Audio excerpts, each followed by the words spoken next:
leaving a gash that required stitches. But with Gianni, Naomi was a different, more tractable creature. She had long been his favorite model, the woman he often had in mind when he designed his gowns. She showed off his frocks in their full glamour, her feline grace a perfect foil for his lissom dresses.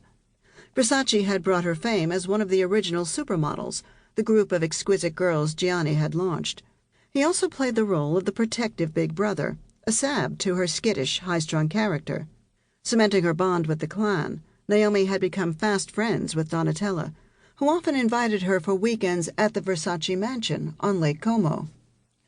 As Naomi made her way to Rome, 2 conference rooms on the first floor of the Hotel de la Ville had been transformed into a makeshift backstage, overflowing with pre-fashion show detritus, as makeup artists, hairdressers, and seamstresses wrangled the girls into the highly polished, uber-sexy Versace look for the dress rehearsal. Dressed in skinny jeans and devoid of makeup, the girls sat giggling and gossiping, sipping on cans of Diet Coke and chatting as they waited their turns.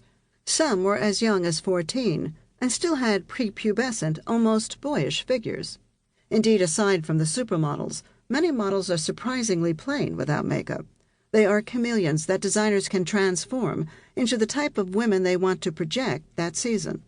Against one wall stood a line of vanity tables, outfitted with bright Klieg lights and littered with bottles, tubes, and hairpieces.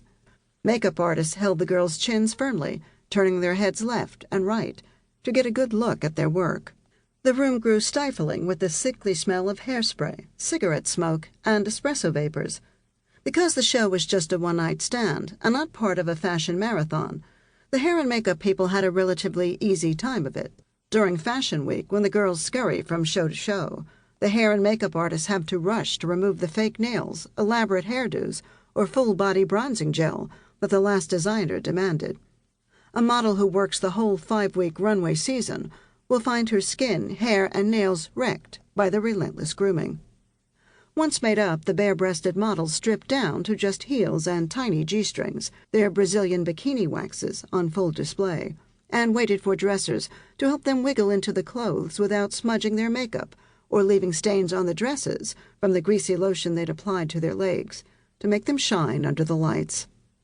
Models often crash-dieted or downed laxatives before a big show, so Versace's motherly seamstresses, pins hanging from their mouths, stood ready to nip and tuck dresses to make them fit again.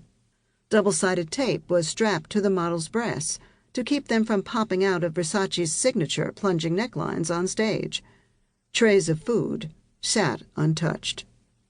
Donatella's assistants then took Polaroid shots of each woman in her assigned dress, complete with any jewelry and handbags she would wear for the show. The photos were then taped to a rack holding the entire outfit, so that the models wouldn't forget anything. Donatella was watching a seamstress fit a model into a dress, mulling some last-minute changes to the lineup, when her cell phone rang. Of course, it was Gianni, calling from Miami Beach to pepper her with questions. Since the 1970s, Gianni had staged scores of fashion shows and had long since mastered the kind of catwalk orchestration that Donatella was attempting now. He knew that a runway show, with as many as 60 outfits flying by in 15 minutes, had to be as tightly choreographed as a ballet, with weeks going into choosing just the right music, lights, and girls. The music must set the tone and establish the pace for the models.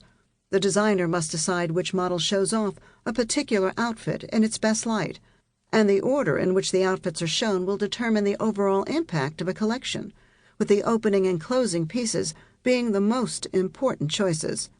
A model normally shows at least 2 outfits per show, and may have as little as 30 seconds to change, further complicating the task of matching the right girl with the right dress in the right sequence. Gianni, hyper-aware that a miscalculation of any of these variables can mean the difference between a hit show and a flop, grilled Donatella on what dresses she had decided to show and how each one looked on certain girls. The Rome show, strictly television entertainment, was less critical than the Milan and Paris catwalks, since buyers and the top fashion editors didn't attend it. Nonetheless, Gianni was still obsessed with the show being perfect and was nervous about how Donatella would handle the event.